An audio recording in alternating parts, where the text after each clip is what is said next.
Imagination is everything. I can't remember who wrote those 3 words in that order, but it seems he summed up it all. Imagination is everything. Our lives will reflect the way we use our imagination. The child imagines himself walking like the adults he sees above him. As soon as he can walk, he wants to run. As we reach successive plateaus in life, we begin to imagine ourselves reaching the next one. And thus our imaginations lead us on from one idea to another through every day and every year of our lives. But if we're not careful, our imaginations can lead us into mazes of confused complications from which we may find it difficult to extricate ourselves.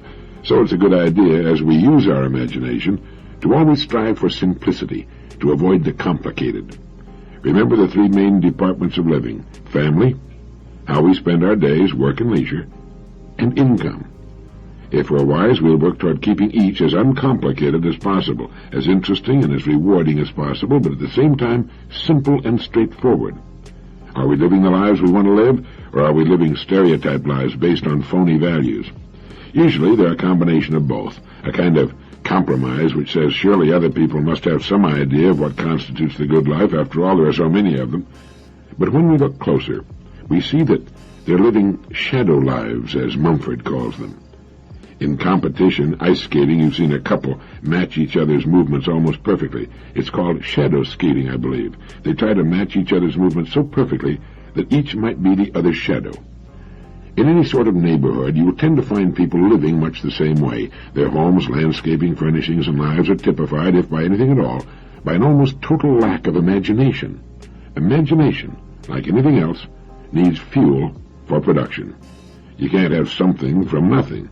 Thomas Edison said, "I'm a sponge. I want to know the answer to everything." With his great lifetime inventory of information, he could assemble an incredible array of new combinations and permutations. Electric light is a combination of elements, and so is any good idea, or any bad idea for that matter. Most of us make the mistake of not asking why. Why do I live here, in this house, rather than in some other house? Why this life instead of another life? Why this work instead of other work? Why these rewards instead of others? Now, this doesn't mean we'll change anything necessarily, but at least we'll be living lives that have been examined and found to be to our personal liking. We'll know that we're not living the lives we're living simply because they reflect and are pretty much composite copies of the lives we see about us. There should be, to my way of thinking, deep main currents in our lives. Our family lives, our work and our leisure, and our rewards in the form of income. Our family lives should be good and richly satisfying. What is our input here? How are we using our imaginations to bring meaning, charm, and love to our family relationships? It's an ongoing process that should become richer and more meaningful with the passing of time. As we grow older, we should come to love each other more, instead of it being the other way around. Imagination can bring this about, making allowances for unmanageable neuroses or even psychoses that may crop up. I've often thought of producing appointment calendars with weekly reminders that we should think of something interesting to do for those we love, to let them know we don't take them for granted. A dinner out, a weekend trip, flowers, a card, a phone call, a gift, maybe nothing more than a big hug and the words, "I love you very much." The 5 most important words in the language when arranged in that order. Or planning a really interesting vacation 6 or 8 months in advance, instead of waiting until the last minute and finding yourself with nothing very interesting to do. How about your home? Is it what you want? H.L. Mencken once commented that the average home is a house of horrors and doesn't reflect poor taste so much as it reflects no taste at all. People tend to order their steaks medium, and their homes and lives the same way. Medium rhymes with tedium. The family is the most important part of the life of most of us. What good is accomplishment if there's no one with whom to share it? What good is anything if there's no one with whom to share it? And since the family is first in importance, it represents a fertile field for the imagination, not just for the woman in the family, but for the man, and hopefully the kids as well. Family creative thinking sessions are a lot of fun, and a never-ending source of good ideas. Check every idea for basic simplicity. Avoid complication whenever possible. Next, imagination as it applies to the way we spend our days, our work, and our leisure. Let's take them in order. No matter what it is we want, if it's within the realm of reality, we can get it through imagination applied to our work. Nothing now being done by man is being done the way it can and will be. Everything will be done much better. Not can be, will be, whether it's the result of our applied imagination or not. People who resist change in their work are impediments to progress, yet the first words the new person on the job usually hears are, "Now this is the way it's done around here." A business leader made the comment that if we're doing anything this year the way it was done last year, we're obsolete. Now that's an extreme generalization, but deserves careful attention. In most things it's true. Now, while getting new ideas in business is usually the best way to guarantee unpopularity, it's still the only way to renewal and growth. People resist new ideas from the top to the bottom of an organization, especially if it's an older organization. Championing a new idea is a lonely business. But if you believe it's a good idea, if your research causes you to believe it will be of significant benefit, and the costs and disruption necessary to test the idea are not completely out of line with its ultimate benefits, then fight it through. Do it as diplomatically as you can, make as few enemies as possible, but fight it through if you believe in it. The object of management is not to be loved by the people in the organization. It's to make things happen most profitably for all concerned, particularly the customer.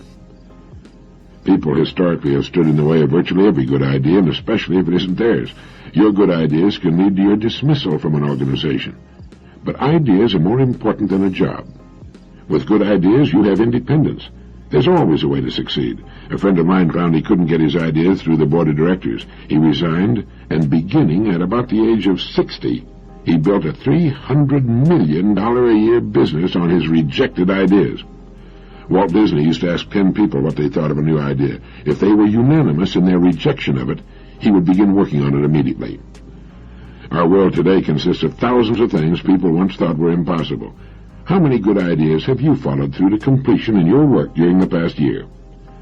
A business whose very beginning and success were based on innovative imagination will become a muddle of stodgy convention with a few years of good profits. You know, Arnold Palmer's success as a truly great golfer was based on his ability to never try to play it too safely, too cozy. He was never foolhardy, but he would try the more testing shot when others would have played it safe. He lost some tournaments as a result, but he won a great many and achieved world fame and respect, too.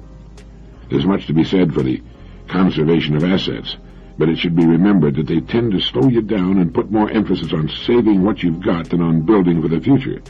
Of course, there's a happy balance between conservation and innovation that should never be lost sight of. Ask yourself, what business am I in? What is its purpose? How does it contribute to the well-being of mankind? And how can I make it better? Not how can we produce more necessarily. We have almost overproduced ourselves into a world junk pile. In trying to produce more and more, many businesses have lost sight of real quality. Quantity became the god, with a small increment of profit on mountain ranges of units, gadgets, shiny junk that fell apart when the purchaser got it home, knobs that broke or fell off, buttons that came off, toys that couldn't stand the strain of being unwrapped. Towering mountain ranges of shiny, worthless junk, none of it worth our time, let alone our money. There's a rapidly growing avant-garde that will one day represent the majority of the population that is determined to buy quality, and they'll go to any country to get it. We can satisfy this growing, discriminating market now and in the years ahead. Many of our fastest-growing companies are proving it, but it means going back to the old verity. Quality first, quantity second.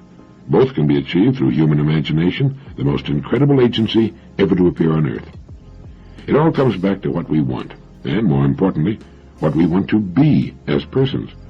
A good profit and a steady growth is all that we need in business. We don't have to shoot off the top of the page, but the chances of truly spectacular growth are better via quality through imagination than through quantity for quantity's sake. It makes no difference whether it's a yo-yo or an automobile. Over the long haul, quality will win out. If the size must be reduced to maintain price and improve quality, we should make it smaller. There's always a way through imagination. You know, each of us has a gold mine between his ears. If he fails to mine the gold, well, that's his business. But it's there, all that we could want, and much more. Now, as to input, we should never stop building our store of information. We can never get an idea without raw material, which is information and application. If there's real talent there too, so much the better, but talent has a way of developing with hard application, daily application, perspiration, long hours of study and deep thought. Become a sponge for information that applies to what you do. Read everything you can find on the subject. Build a fine library of books that are filled with the ideas of others on your specialty, whatever it may be. You know, my wife is a great cook. She must have 30 cookbooks. People who say they're great cooks without ever reading the ideas of others are kidding themselves. I know a writer who refuses to read the works of other writers. He's never amounted to much. Great painters have always learned more from other painters than they did from nature, and they still do. Somerset Maugham laboriously copied the style of writers he admired. I mean, he would sit and copy page after page of the actual words they wrote, so that he could learn how they wrote. He then wrote the stories he wanted to write, with a marvelously finished skill. If we're in management, we can learn from the masters in management. Rohr, Hibbler, and Replogel's book on management, and the new Dow Jones-Irwin book, The Enjoyment of Management by John Price, are a couple of good ones to study. You know, when I first started in radio, I listened carefully to the country's best and highest-paid radio personalities. They had learned their skills through many years of hard work.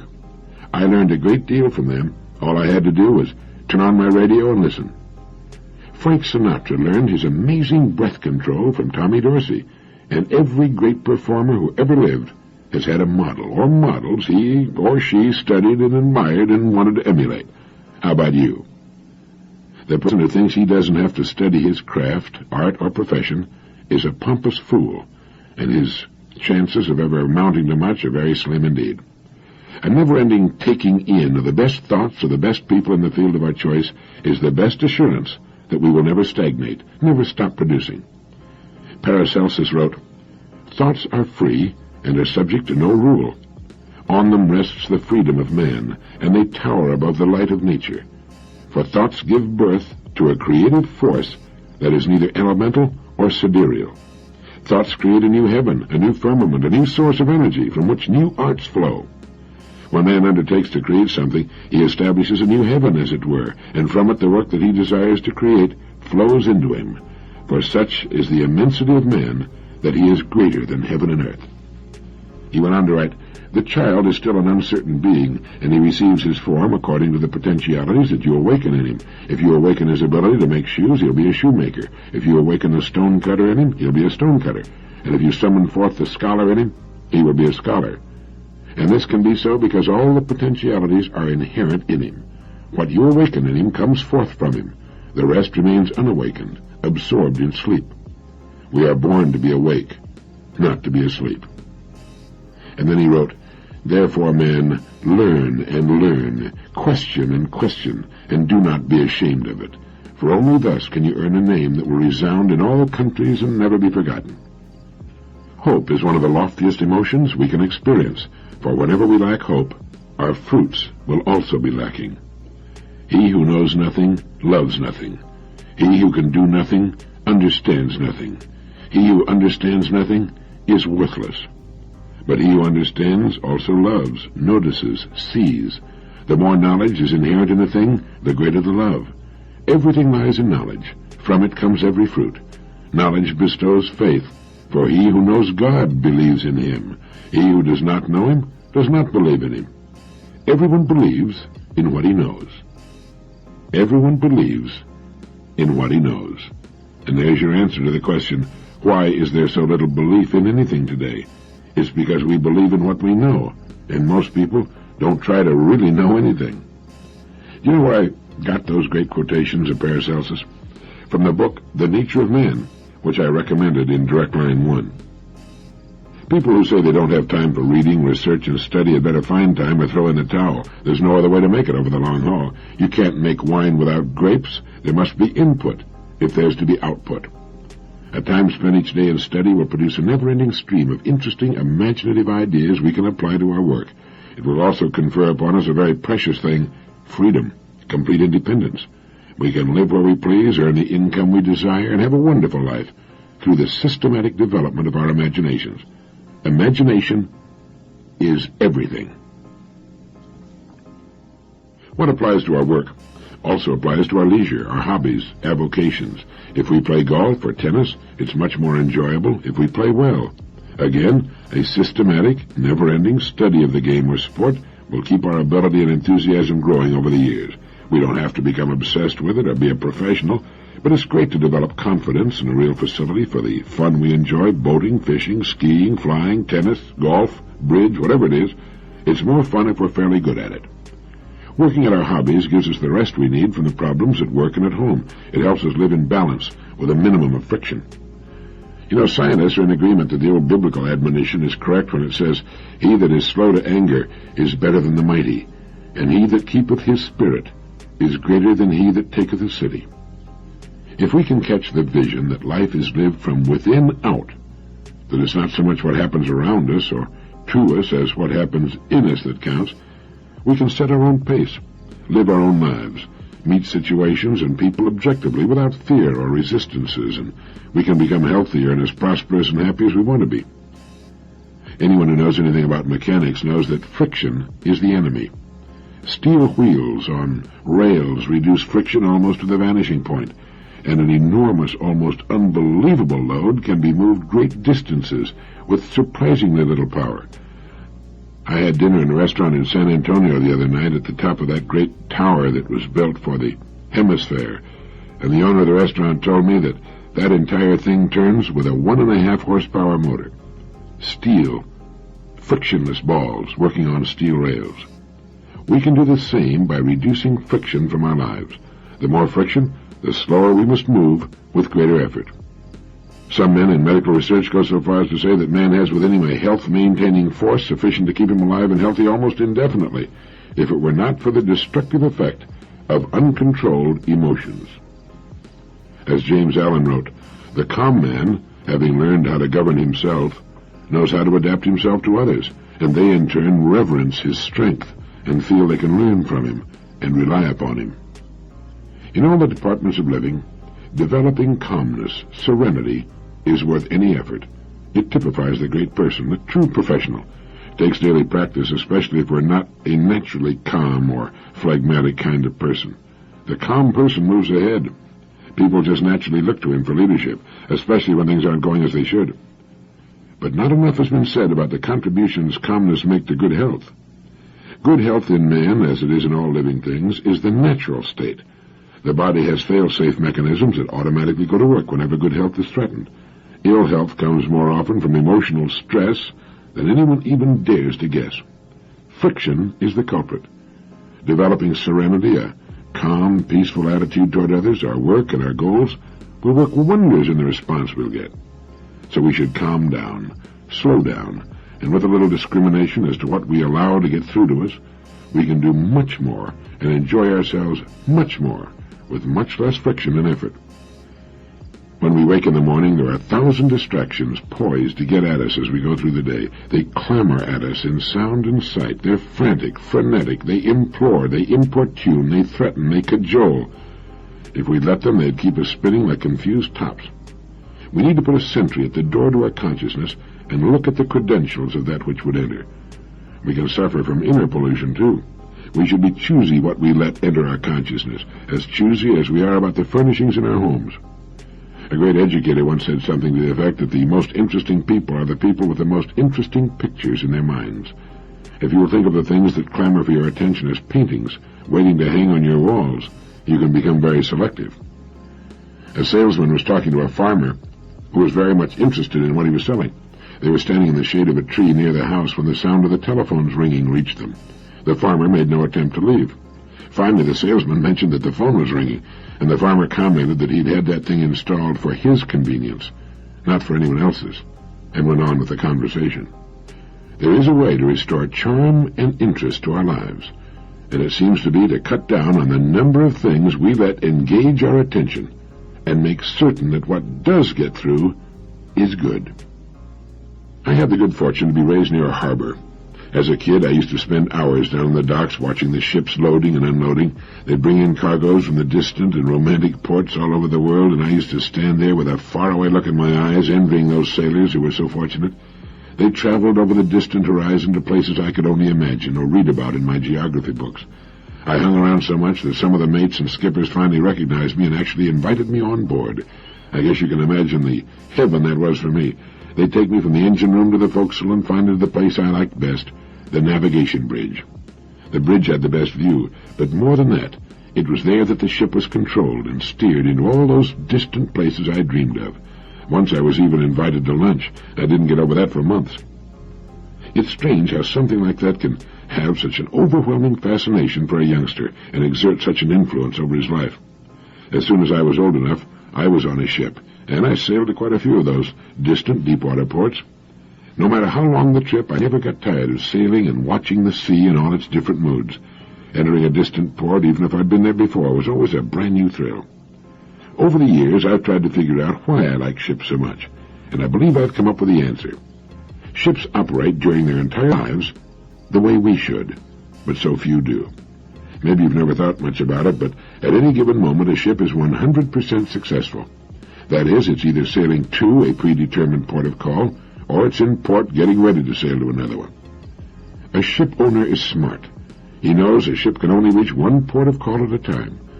You never see any doubt or confusion, or trying to do more than one thing at a time. You can climb up to the navigation bridge of a big, far-sailing ship and ask the captain where he's going, and he'll tell you instantly and in one sentence. How many people do you know who can do the same thing? It seems that most people want so many different things, most of which they're not really sure of, that they're like the guy who jumped on their horse and rode off in all directions at once. What they ought to do is recognize the truth and success of a ship. Pick one port that's important. Sail to it.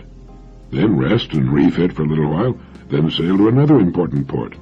In this way, in not too many years, a man can set and reach his goals one by one until finally he's got a tremendous pile of accomplishments in which he can take pride. He's got all the things he wants, just because he had sense enough to realize he could only do well one thing at a time. There's one other point that fits in here, and maybe it's the most important of all. If a ship tied up to a dock, for some reason had no place to go, it would stay there until it fell apart from rust and disuse.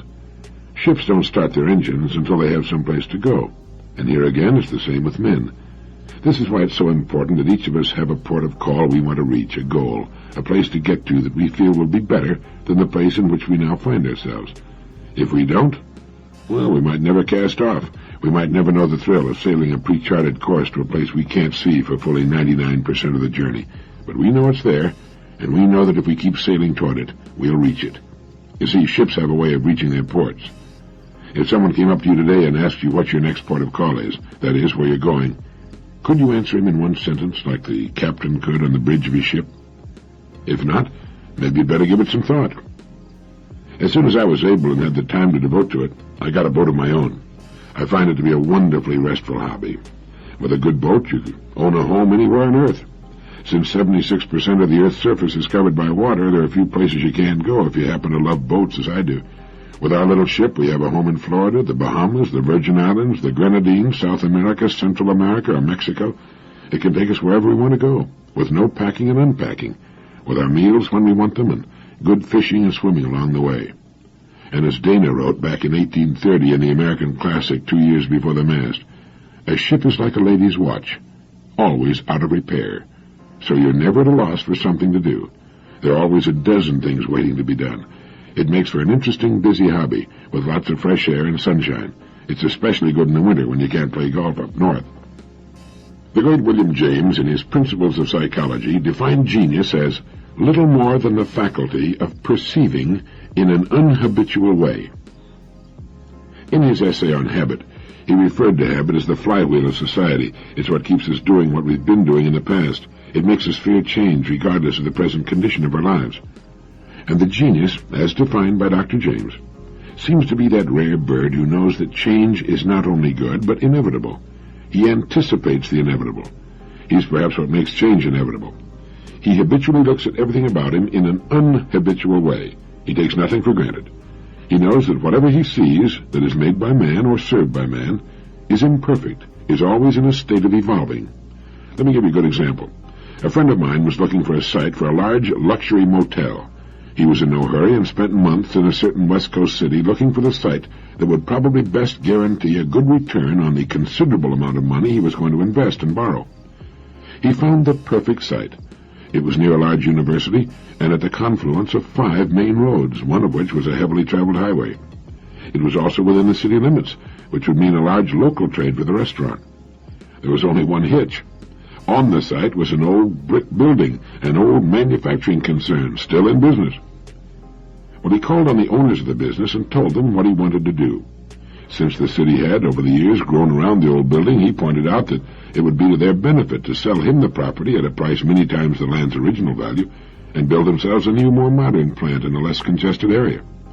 Well, they saw the sense of his plan and a way to pick up nearly $500,000 for their property and closed the deal. He razed the old building and built his beautiful new motel. Later, he discovered that many people in the motel business had looked upon that site as ideal for their purposes, but had written it off because it was already occupied. He saw it not with the old brick manufactory on it, but instead with his beautiful new motel sitting there. He had looked at that corner in an unhabitual way. Everybody benefited, including the community, by his genius. I think each of us can greatly increase the value of his life by taking to heart Dr. James' definition of genius, by looking at things about us, in our home, and particularly in our work, with new eyes, with the eyes of creation. We can form the habit of seeing things not as they are, but as they perhaps will be, as they could be, as our changing world will insist they be in the future. Our lives are full of old brick buildings that have stood there for too long.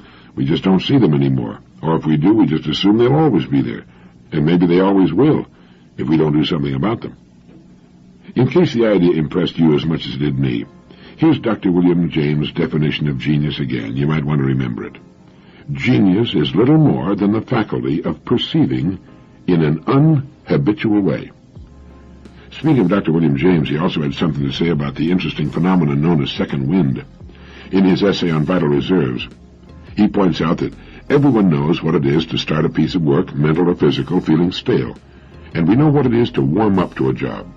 But before too long, we feel the first signs of fatigue. As Dr. James put it, we have then walked, played, or worked enough, so we desist, we simply quit. This sort of fatigue forms a kind of barrier behind which the great majority of people live and work. But if an unusual necessity forces us to press onward, as James put it, a surprising thing happens. The fatigue gets worse up to a certain critical point, then gradually or suddenly it passes away, and we're fresher than before. We have evidently tapped a level of new energy, a second wind, masked until then by the fatigue obstacle we usually obey. In fact, we may find that we have third and fourth winds.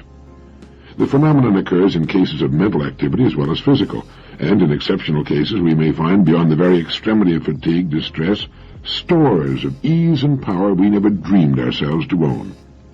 It's evident that we have stockpiled reserves of energy that are ordinarily not called upon, but that may be called upon, deeper and deeper strata of power, ready for use by anyone who probes so deeply. I remember one Sunday when I had to write 20 radio programs to be recorded on Monday. I got started at 9 in the morning, and by 5 in the afternoon I was bushed, but I had 10 more shows to write, so I kept at it. Suddenly, I felt better and had more energy than at any previous time, and by 1:30 the next morning, when I finally completed program number 20, I felt great. I felt I could keep going forever. 16 and a half hours of steady mental work and typing, and I was fresher than when I started. Great things are done by so-called high-energy people, but I'm sure most of us don't know about or forget about the great reserves of energy which lie dormant in us. Each of us has a tremendous second wind, mentally and physically. Passing through the fatigue barrier to reach these deep reservoirs can make the difference between ordinary or unusual success, between existing and really living. It's good to know we have it.